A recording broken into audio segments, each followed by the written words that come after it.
If you're just tuning in, we are talking to Lisa. She's given her little testimony of the miracle that has happened with her husband. And so, going on with the questions here, what kind of miracles would you like to see God perform in the next year in your own life? Well, I don't know how to drive. I mean, I'm learning, and I think I'm almost there. But the problem is the only car that we've got in the family is a stick, and I've made multiple attempts to learn how to drive that stick and have not been very successful. I tried to take the driving test once in a friend's car, which was an automatic, and I didn't pass. They seemed to think that I could come back the next week, but I just didn't feel that confident. I think I was being like too careful, and apparently when you're taking a driving test, that's a bad thing. Um, my philosophy is better safe than sorry, and their philosophy is you need better reflexes so that you're not stopping traffic. So I kind of feel inadequate reflex wise for adding, a clutch and a gear shift to that. So for me personally, um, I would like to, I'd like to have to get a car that is an automatic that I can drive. I've given the stick to my daughter, who is real partial to the car because her father really loved it, and so for her, there's a sentimental connection there, and she just really loves the car in general. So, but she's also still learning how to drive it because she doesn't know how to drive a stick either.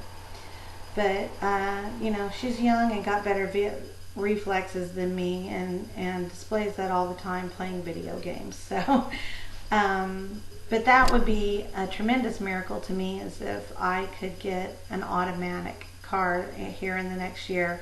My finances are tight, and it would be a miracle of all miracles if someone could donate a car to me, um, or just be willing to make payment arrangements with me, because I haven't been very successful at saving. I still have children at home that I'm trying to support, and um, you know, it's just tough. And I need to get a job. Things would be greatly improved if I got a job, but in order to get a job, I need to have transportation. So, anyway, that's a miracle I would like to see for me personally. What about here at Holy Joe's? What would you like to see God perform here at Holy Joe's?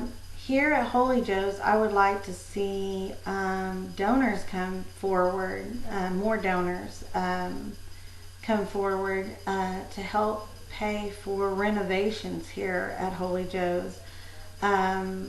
We did have a small kitchen, and about a year and a half ago, they knocked the walls out, and we're trying to literally sort of change the direction that the kitchen lies in, and in order to open up more floor space so people could see the stage and everything, but they can only do so much because of the limited funds. So if we could get some more donations in here, then they might be able to complete the renovations, finish the kitchen, and so on. And also, we just generally need more donations here in order to help with the day-to-day operations, and for us to be able to do the ministry that we have here, which is reaching out to the homeless people. Um, I think that's pretty much our primary ministry here, besides just general Christian fellowship, just trying to build each other up and be there for each other. What would you have to say to Sherry Early right now if you can? Go ahead. Wow. I'd like to say thank you for being so faithful to be here at Holy Joe's every Saturday night. Um, it takes a lot of commitment and and I know that ministry work is really hard work. Um, you know, it can take a toll on you. People get burnt out and so on and so forth. But you guys have been here day in, you know, well, I was going to say day in and day out, but you're only open on Saturdays. So, but you've been here every Saturday, and you've given up, I don't know what all, you know, vacations and just personal time together, and so on and so forth, to do God's work. And you know, God will bless you for it and everything. I think He has blessed you, and He's going to continue to bless you. And you guys have been such incredible friends to me and Keith. Our lives would not have been the same without you, without Holy Joe's. You've been there for us so many times in so many different ways. And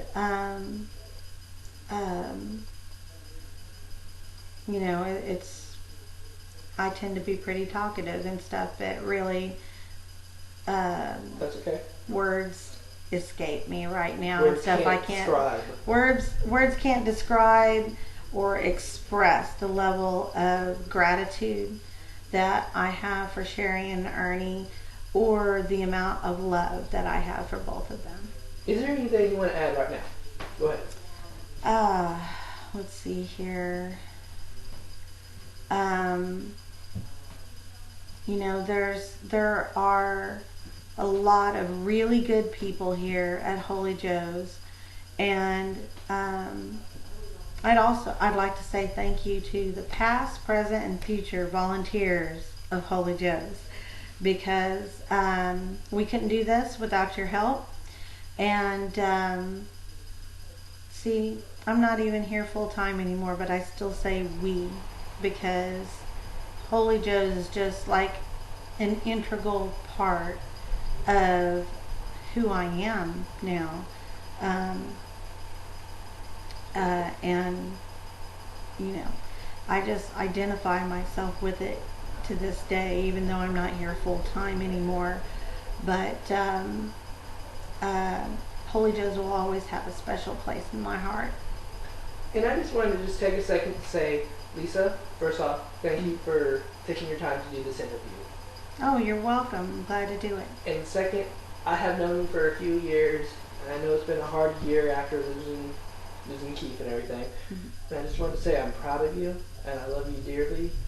And my mom and I are both so glad you go with us to church on Saturday nights, and that we're glad you're part of our family.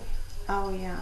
You know, if I didn't say it before, you know, thank you to you too, because, you know, I love my church home, and I love Holy Joe's, and oh, can you feel the love? Can you feel the love tonight? I just I love everybody here, and I met you guys through Holy Joe's, so you know, I've made many friends here, and I'm extremely grateful for that. Well, and that ends our interview. All right, thank you. God bless Holy Joe's.